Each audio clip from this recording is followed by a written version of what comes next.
Permission. Prologue. My whole life I craved permission. My problem wasn't that I needed others to tell me what to do. That's direction, that's guidance, that's advice. What I needed was confirmation that I should go for what I want. For far too long, I questioned others as to what my next move was going to be when it was glaringly obvious that I already knew the answer to my own problem. This tendency of mine was all too often heralded as an inability to make decisions. I'm telling you right now that making decisions was never the problem. That was the cover story. I always knew the answer. I just wanted everyone else's approval first.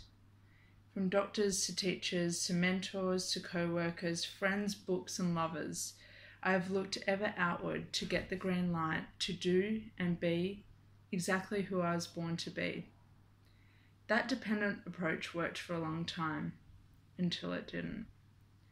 My forays into the world of human sexuality highlighted to me that looking outward was not going to get me closer to owning my sexuality. I couldn't be both seeking permission and be empowered. There's always a payoff. In fact, it all came down to this. How can I truly be who I am if I always need someone else to say, permission granted? Strangely, waiting with bated breath to hear permission being granted was rarely about the big, compelling life decisions like what career path I should take or where I should live. The anxiety of approval worked backwards in me, and it was the small decisions that caused me the most angst and required a much more thorough debrief. And if I couldn't consult someone at the time, then I would seek permission after the event. That's when I knew my need for permission ran deep. When I was faced with a choice and I responded by making my decision, yet I still wanted and needed confirmation from someone that it was the right decision to make. Maybe handling the big decisions of life without a permission grantor was easier because the pool of possible decisions was narrower.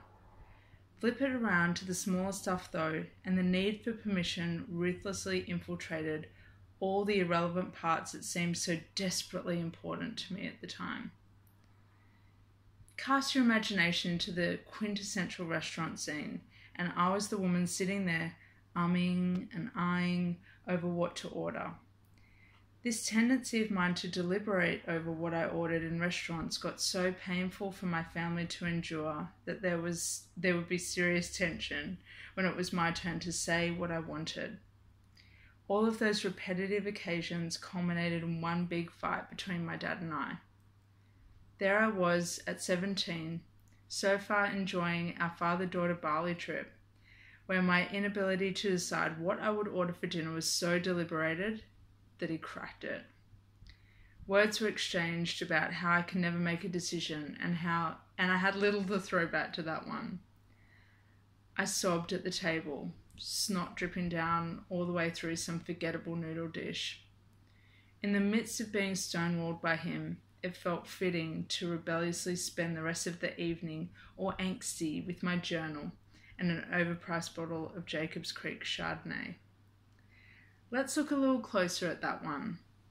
It may not look like it, but I always knew what I wanted on the menu that night.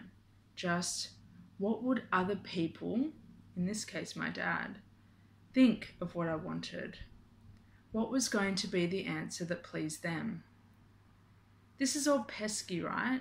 Small, insignificant. Yet it's the small and insignificant that is so telling of what condition the more personal facets of our identity are in. I've found that if we struggle with the seemingly small things, it will usually cascade through to our most intimate encounters. You may have already guessed what I'm about to say next. Amidst all the little permission granting I required, the part of me that needed the most permission, and I'm talking by far, by a long shot and in a slow burn sort of way, was my libido. It needed this because it's been up against some pretty serious stop signs, causing me to taste the flavours of falling short and not enough many times over. No wonder it was confused and misdirected. It wasn't being given the permission that it needed to move towards what feels good. Maturity, marriage, mamahood, and working with women taught me that the best things in life are a slow burn, and obtaining the permission to run with my very high libido for life was no different. If I allowed it, time would permit its evolution. Since immersing myself in the equally enlightening, equally befuddling learning that only human sexuality can provide, I'm now held in a cocoon where I only seek permission when I'm truly stuck and I can't see out of my own scope. In the inevitability of human dilemma, and as a helper that needs help sometimes, I'm going to need to seek permission from other people. Yet rather than this being a case of need and dependency like it used to be, the flavour is now occasional requirement. Sometimes I wonder, maybe, just maybe, if we weren't raised to be good girls, then external permission wouldn't hold such appeal. And us good girls love permission because it reduces the risk that we'll get something wrong or make a mistake. I've done this when I've valued a superior's expertise over my own internal compass, and I'm now left questioning whether those certain outcomes were worth more than the liberation of working it out for myself. I want you to know straight up that when you start giving yourself permission, you don't automatically lose touch with your good girl.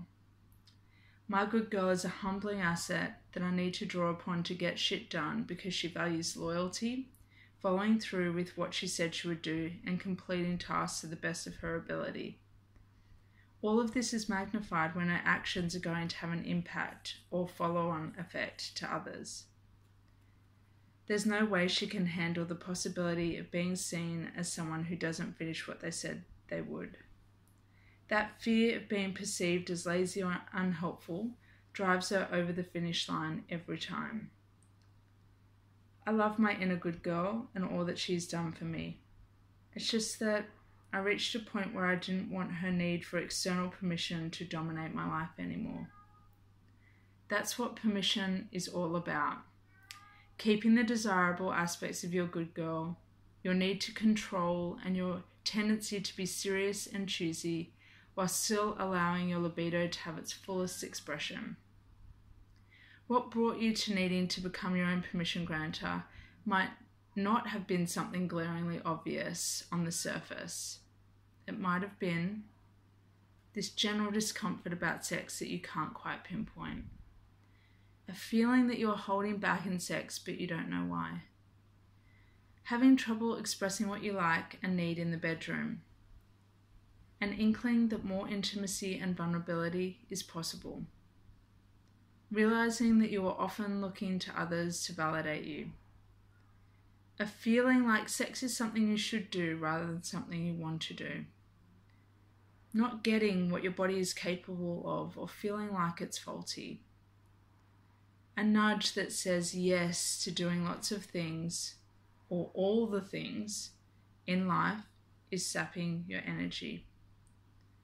All of that might not seem possible to understand and move through, but I'm living proof that it is.